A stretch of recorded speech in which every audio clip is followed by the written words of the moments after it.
Une image de paix retrouvée. C'est le Sinaï du Nord aujourd'hui.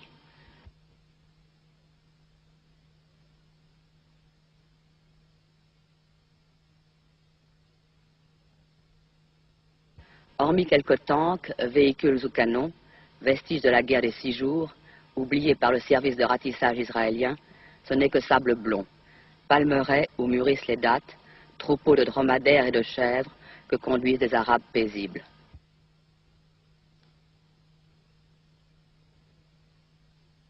Et, près de Romani, un soldat israélien offre du café à l'un des rares habitants du hameau. La Méditerranée est là, toute proche. Tout ce calme n'est qu'apparence. C'est au large de Romani que les Égyptiens ont coulé, samedi dernier, à coups de missiles, le destroyer Eilat, l'une des 2 plus importantes unités de la marine israélienne. 47 morts. Depuis samedi, le Moyen-Orient et le monde retenaient leur souffle. Quelle allait être la riposte israélienne? Nul n'ignorait que cette perte avait causé un véritable traumatisme chez les Israéliens qui, après avoir remporté 3 guerres contre les Arabes, s'estimaient invulnérables. « 4 mois et demi après les cessez-le-feu, à vrai dire rompus par des incidents incessants, sur le canal de Suez en particulier, la guerre allait-elle à nouveau éclater? Et mardi dernier, c'était la destruction par l'artillerie israélienne des raffineries de la ville de Suez, à l'extrême sud du canal, lorsqu'il débouche sur la mer Rouge. Jérusalem affirme que c'est l'artillerie égyptienne qui a ouvert le feu la première. J'ai à côté de moi un soldat qui était à Port-Tawfik mardi et il va nous expliquer ce qu'il a vu. J'étais dans la maison, alors on a entendu de l'artillerie égyptienne qui sont tirés. Alors moi j'ai reçu un ordre que nous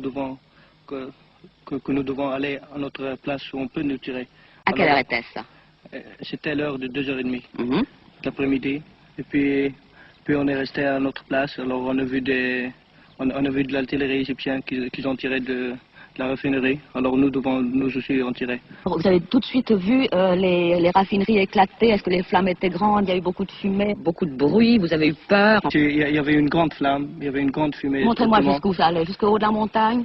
Jusqu'au haut de la montagne, à peu près jusqu'au haut de la montagne. Alors il y avait un grand feu qui était enflammé par l'artillerie du pétrole. Est-ce que vous avez vu les Égyptiens en train d'essayer d'éteindre ou pas? Oui, on a vu des Égyptiens qui ont tiré encore de là-bas. Mais aussitôt que les raffineries ont sauté, est-ce que les Égyptiens ont continué à vous tirer dessus? Évidemment, ils ont continué à tirer sur nous.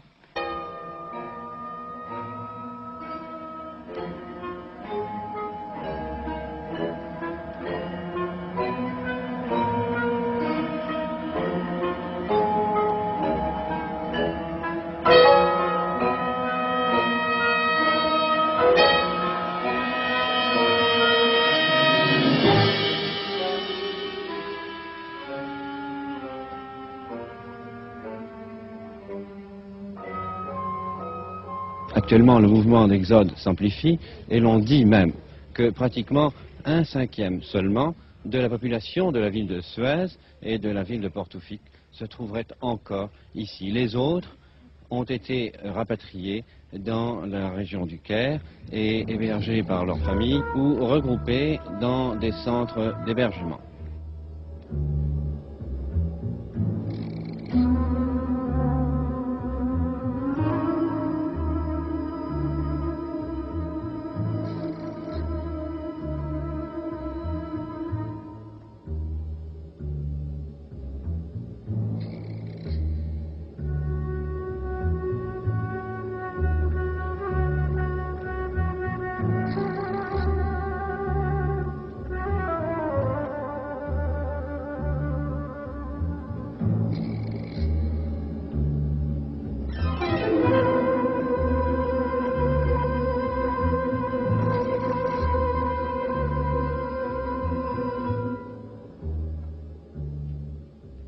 À votre avis, pourquoi est-ce que les gens sont partis? Les gens Ils ont peur? Non, ce n'est pas la peur. C'est comme vous voyez, nous sommes tous des jeunes gens que nous sommes ici, on n'a pas peur. Mais c'est simplement les familles et les enfants. Et puis ils sont en train de bombarder les maisons dans les rues, dans n'importe quelle place. Alors, nous perdons beaucoup des enfants. Et puis aussi des écoles, d'une autre fois. C'est-à-dire, quand nous avons les écoles ici nous n'avons plus les écoles. Et puis ça peut durer 1 an. Alors, on ne peut pas laisser les enfants comme ça dans les rues.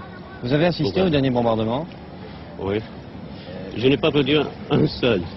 Tout j'étais ici, présent. Au dernier, j'étais au cinéma. Et puis quand j'étais au cinéma, alors le cinéma a fermé. Et dès que le cinéma a stoppé, ça a commencé le bombardement dans les maisons. Alors quand vous voyez les fusées, alors ça fait... Ça rend fou.